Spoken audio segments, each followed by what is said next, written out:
এই নরেন্দ্র মোदी যেতବେଳେ अमित शाह अत्यंत कदर्थ भाषा आंबेडकर विरुद्ध पार्लियामेंट में कहले वक्तव्य भितर से तागिद करिया कथा एवं तागिद रे जदि से न मानिले ताले कैबिनेट में विदा करदेवा कथा किंतु ता करना आज अमित शाह जो कथा कहले बाबा साहेब आंबेडकर विरुद्ध में सेटा केवल अमित शाह मंतव्य बोली भाविबा आमे ठीक नुहे कहना जो दिन आम देशर ये जो संविधान बर्तमान प्रचलित अच्छे से संविधान गृहीत है 1950 मसीहा पार्लियामेंट आम लागू है 1950 मसीहा जनवरी 26 जोटा कि पार्लियामेंट संविधान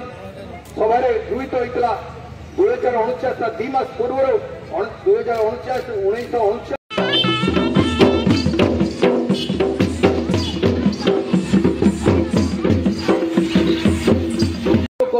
नुहे से प्रकृत में सेवा करिया द्वारा भगवान द्वारा एभली भाव में एनलाइटेंड होती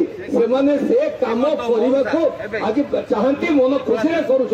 युधिष्ठिर महापात्र महोदय नरेंद्र मोदी सरकार बीजेपी सरकार दलित मान आदिवासी मान संख्यालघु मान आक्रमण कर भारत वर्षर संविधान पर आक्रमण कर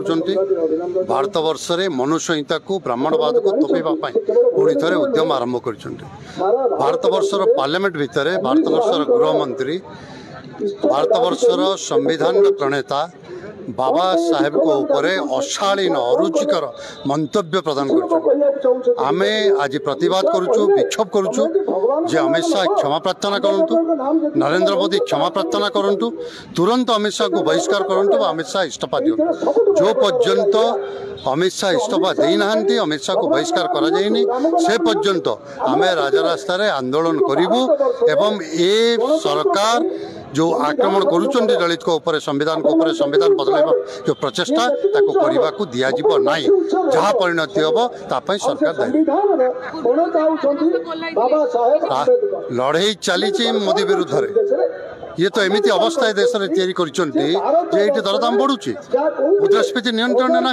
टंकार दाम कमी कमी जाऊँगी डबल इंजन सरकार ओडिशा रे अच्छी ओडिशा रे धान चाषी आज मथारे केवल हाथ देनी प्रतिदिन आत्महत्या कर सरकार किसी करूना